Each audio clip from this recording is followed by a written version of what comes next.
Here's a little stone job I did about a month ago. I'm over here for a little Christmas party, and I'm going to show you how I did it.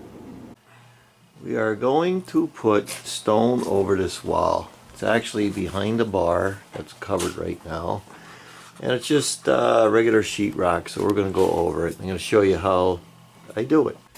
So the first thing I'm doing is I'm marking up here all my studs, where the studs run down, so that when I nail it, I know where they go.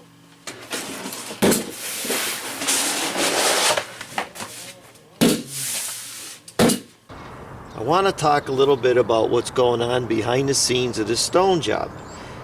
Back in the 80s, we were the ones that actually built that cellar, so I knew it was a block wall behind it.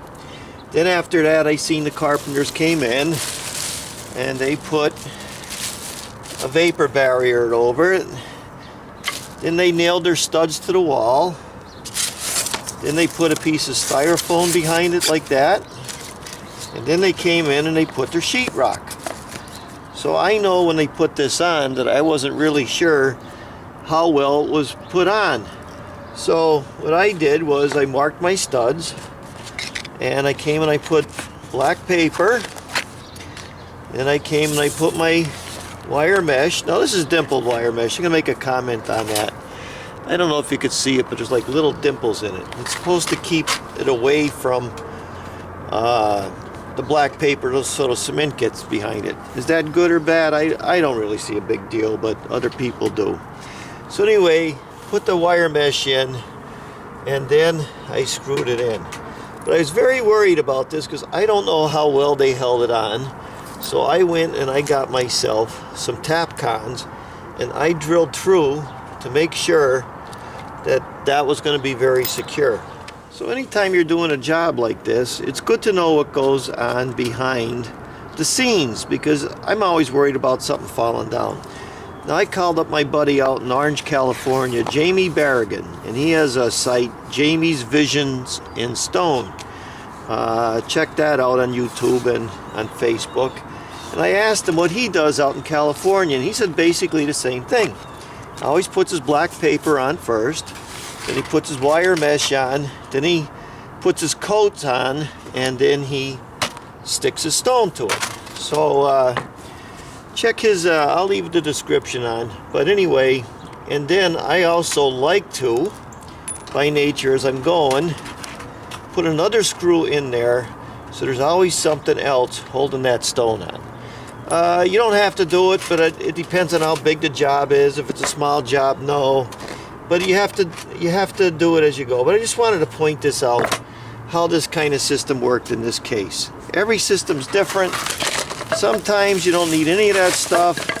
You just go against the block. It's just as good. And if I go against the block, I usually do the same thing. Every once in a while, I'll put a little plug in and something else to make sure that stone don't fall off in the future.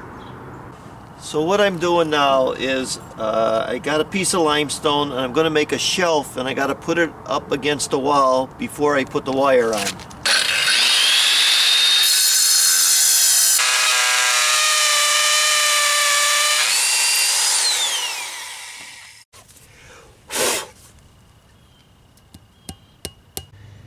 I get the bracket, put it right in there like that.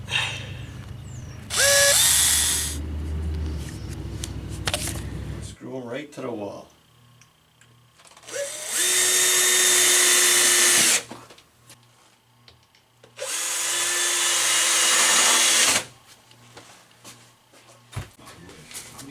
Now I am putting my cement on. Get it so far, I scratch it just like in my other videos, like that, and I'm making my marks where my studs are in case I have to do that later on. Now we went up and we got a pallet of stone right here, and we got the husband and wife, and they're only arguing a little bit, so we're doing good. Then we're washing it off. Turn it around. Every time you get stone, you got to wash it out. And then we're just piling it up. Hey, we're We're going to mix a dark mortar or black cement. So I had to go buy a black cement. I'm using 1 full bucket of sand and a half a bucket of dark mortar. It's on the inside. So they also sell dyes. I'm going to have to do a video about that someday.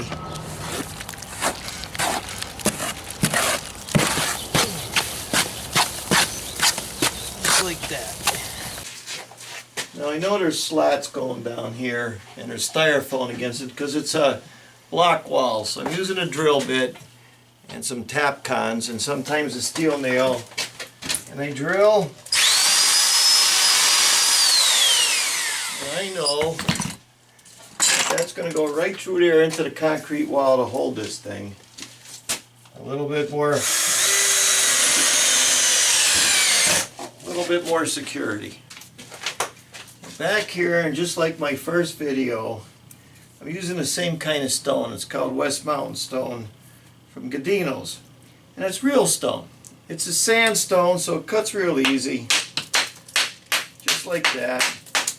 And I'm not using a saw much, only around the windows and around the top. That's where I use the saw. It's the same thing. I just face it. You see, it gives it a nicer look. And same thing, just going in. This is actually wet from the day before, so I don't have to be using water on it.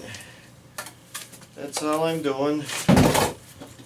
Just sticking it on. I'm not using a lot of saw marks. And I personally just like to fill the holes in same way. Real simple. This is black cement. That's what they wanted because we have to match another fireplace over there. And then every once in a while I just use me a regular deck screw like this. See that? That's just a deck screw. My little insurance policy. So nothing's changing. We just use the back of the paintbrush or your finger and a rubber glove. Make sure it's all pressed in there. That's all. Just like that. Get your paintbrush. Just go over it like that. 1, 2, 3.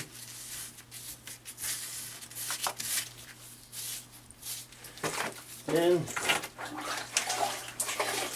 get your sponge, go over the top of it, clean it off. That's real stone right there. And the reason we're using real stone is we went to the quarry and we couldn't get the bigger stuff because it was all used up. So we had to pick the small stuff. We bought it in, some of it we bought like you seen. And then the other stuff they had this little storage thing. As we're getting closer to the top, every once in a while, you gotta saw one. You gotta mark it and saw it.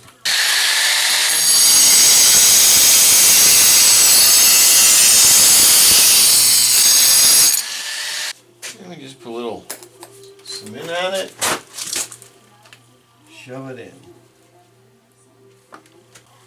But my rule of thumb is, and a couple of people ask me, I always go 1, 2 stones, you see, and I break it. Sometimes I go 3. 1, 2, I'll break it. Here's a spot here, I break it. You don't want big long lines going through. You want to keep breaking it up. So when you look at it, there's not like lines going through. You want to break it up into a pattern. Now I'm going to make another comment here. This right here is the back end of wire mesh. It fell off of the wall. That's the front plaster right there. Now they want you to use dimpled wire mesh. This is my opinion. And all that does is create more weight.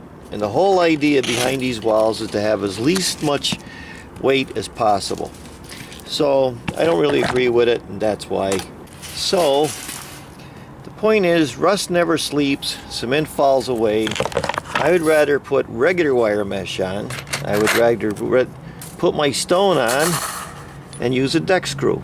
You can't use sheetrock screws because they snap. Deck screws are a lot better, or better yet, if you're up in a chimney or something outside, stainless screws are better yet. So that's my opinion. It's a good idea to always add a little extra reinforcement. I'm going to show you something else. One last thing. When we went up the quarry, I couldn't find enough stone. So I was looking for stone like this that seemed to basically make two pieces out of one. Like that. And then basically I just face my stone, and that also decreases weight. But the whole reason to do these walls is to decrease weight and not increase it, and that's why I don't agree with the dimple lat. Just my opinion. So I hope you enjoyed the video. I keep trying to throw some more stuff in so you get an idea what's really going on.